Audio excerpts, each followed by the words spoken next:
as a person, I am judgmental toward myself. And that is something that I'm working on.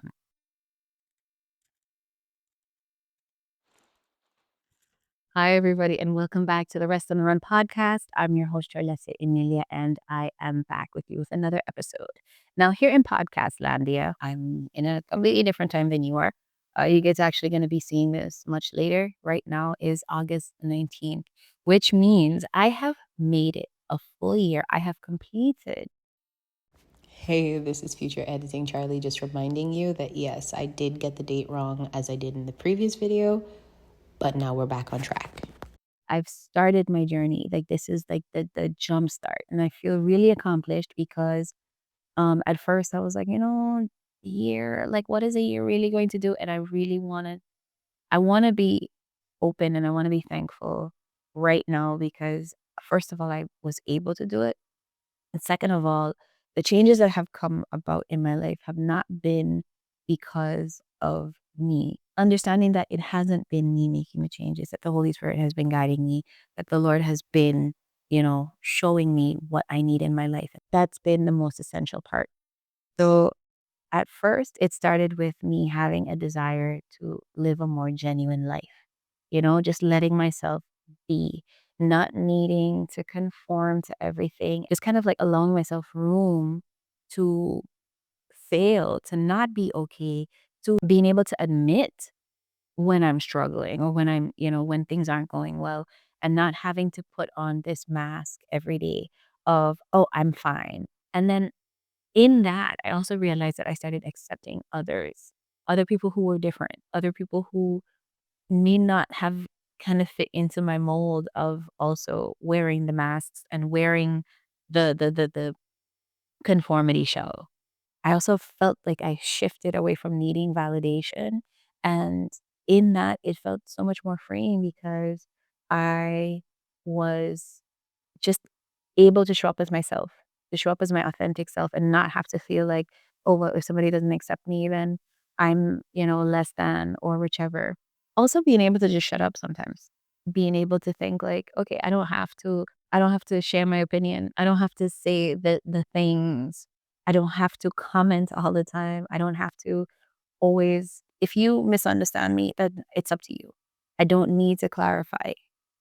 It's just a very much more peaceful state of being and also being able to like remove myself from situations that are not serving God. That is a little bit harder depending on like the level of intensity.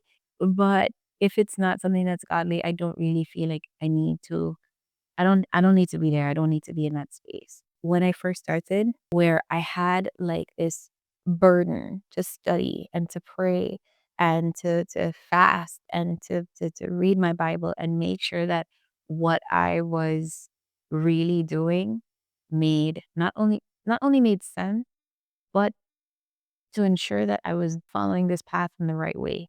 Because I didn't want to be a hypocrite. I didn't want to, say, oh, this is how my life is and that's how my life is and everything is great. And I really wasn't actually living the life. I wanted to do this genuinely. I didn't want it for other people. I wanted it for myself. And in that, that's how I grew faster. I'm still a baby Christian, but I also knew that I needed like that basis and that understanding so that I can, move into the next point, which is being steadfast in what I believe. I know what I know, and I also know that there are things I don't know. But I also know that I'm not going back and forth with people. There are certain people who will try to use the Bible to discredit the Bible. And I'm like, I don't have time for those discussions. And if you don't want to believe, it's up to you. I'm not here to convince you. I'm not here to beat you down or whatever. My belief is my belief. Your belief is your belief. As long as you're not being disrespectful to me, I'm not being disrespectful to you. That's on your terms. I also will not be going back and forth with people who use the Bible to spread hate, condemnation, or to use it to oppress people for in any space in any way. But either way, I'm not going back and forth with hateful people. We're not doing that. We don't do that here. I'm not here to convince you that God is real. I am here to experience God and understand my salvation from my perspective. I am here to be a believer in my walk. A very large reason why I don't share like the mini sermons that I write or get into things like Bible study, etc., is because I really and truly am not there theologically yet. And while I may want to share my testimony, while I may be really excited to share my testimony, I'm not going to become a heretic just because I have like a desire, but a lack of knowledge, you know? And one thing about the Bible, it actually does tell you that, as a teacher, you will be judged more harshly because you're not only taking on the word of the Lord, but you're sharing it with others. And if you don't have a proper understanding of it, no. I also want to get into the next point, which is judgment. I'm not here to judge you. I am not Christ. Every day I'm trying to kill my flesh. Every day I'm trying to deny myself something. And not everybody tends to live that way, but that in itself, why am I judging you? Like a year ago, I was living the same way. I thought that living that way was relatively okay. I was lukewarm.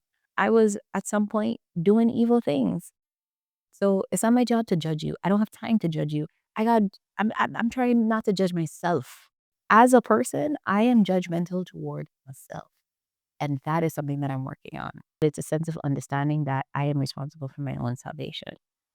I may be able to like give you some kind of, advice and say, hey, maybe as a Christian, you probably shouldn't do that. But there's certain things that, you know, you can talk to other people about and other things you just leave them alone. Like some people know that they're sinning. Some people understand.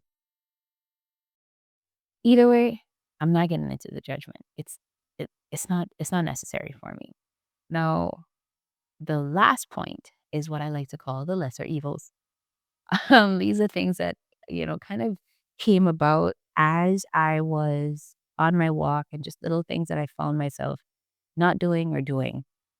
Um, One is finding a balance, which means not over consuming things, whether that's food, music, entertainment, even emotions. When I feel like a certain emotion for too long, I feel like, hey, am I over consuming these things? Like, am I, kind of binging? And so I kind of just kind of catch myself on that.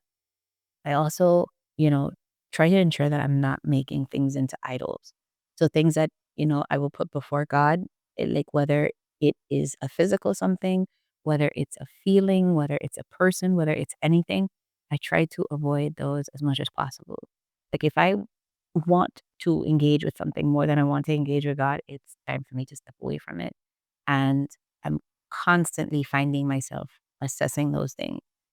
You'll be surprised how quickly things will kinda just come into your life, and they come into your life, like and they'll sneak their way in, and it's like it's very gentle. It's not like an overt, "Oh, well, this is wrong." It's just kinda like a, "Oh, we can do this, it's fine." It starts with, like, 1 cookie, and then you go back, it's like, "Oh, it's only 2 cookies, it's only 3 cookies," and then at some point, it's just like, "You know what? I'm just gonna finish the pack," you know? And then you kinda just keep going, and then it leads into binging, and it leads into overconsumption. So I'm careful of how you know, of how I view things, of how I consume things, of not putting those things over the Lord. I also have limited a lot of how I interact on in social spaces, whether that be social media or in different places. I'm more susceptible to just kind of hanging back a little bit. I don't always want to be on social media. I actually kind of take myself away from social media. I'll take maybe a 2-day break. Maybe I'll take like just 24 hours of a break. Maybe I might take a whole month. Maybe I might take a couple of months. At some point, I was posting videos on YouTube and all of my other socials were gone. They were deleted from my phone and I just didn't have the time. I was over consuming content. And even part of that was also retraining the algorithm. I don't want to overconsume certain types of content. You'd be surprised, but even Christian content, sometimes you can overconsume it. It can be like good things and it can be, things that are supposed to be helpful, but you're not supposed to be consuming as much as you are. It messes with your brain chemistry. the endorphins are rushing a little too much. Let's bring it back. Let's refocus, Charlie. I just felt like I needed to pull myself back a lot. I'm commenting less. I'm interacting a lot less. The algorithm probably hates me, but I have trained it that this is what I want to see. If I don't want to see something, I'm quick to hit that not interested button. It's not necessary. Maybe it might pop up and you just ignore it. You're like, oh, it's fine. No, not interested, interested, not interested, block, delete.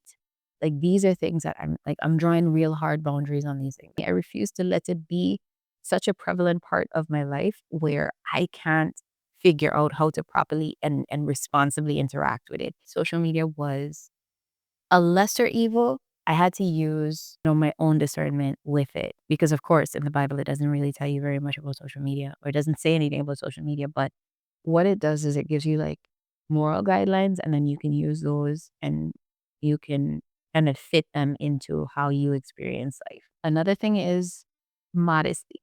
I've never been the type to want to show my skin. So when I started showing more skin, it was like, "Nah, I'm okay with it, but is it necessary? No." And I got to a point where I'm just like, I don't really feel like if I want to wear baggy clothes or if I want to wear like the clothes that aren't form fitting and all this kind of stuff, I should be able to be comfortable to do that. But I also don't condemn others who decide that they want the form fitting clothes. You see what I'm doing here? I'm living my life. I am handling my own convictions and my own desires without condemning others. That's how we are, that's how we become good stewards of our beliefs, of our spirituality, of our faith. And that's how we are better people to other people, especially as Christians. With all of that being said, no, I've noticed, yes, a lot of changes. There are a lot of changes, and I think that I probably haven't even scratched the surface of everything, but I do know that this whole process has been amazing for me. Coming from feeling like, why am I even doing this podcast? To now understanding that it's about sharing my testimony, it's about creating a community, and it's about being able to take what I'm learning and also kind of interacting with other people. Maybe you might get something out of it, maybe that I haven't been able to see for myself, but I'm also aware that I'm very blessed to be able to share this. There's a lot of different places in the world where people are not able to share their faith. They're not able to express their beliefs. And I understand that this is a freedom and that I genuinely respect it. And I would like to steward it as best as I possibly can. Now, with all that being said, I hope that you like, share, subscribe, comment, reach out to me. If you want to share your testimony as well, hey, I'm interested. And yeah, just trying to develop a community of people and wanting and creating a space where we can be honest, doing things a little bit differently than they've been done before. And not in the sense where we're uprooting everything, but healing the spaces that we experience faith in. Yeah, I think that makes sense. All right, guys, this has been the Rest and Run podcast. I will see you in the next one. Thank you so much for staying tuned and have a great day, week, whatever month. I'll see you in the next one.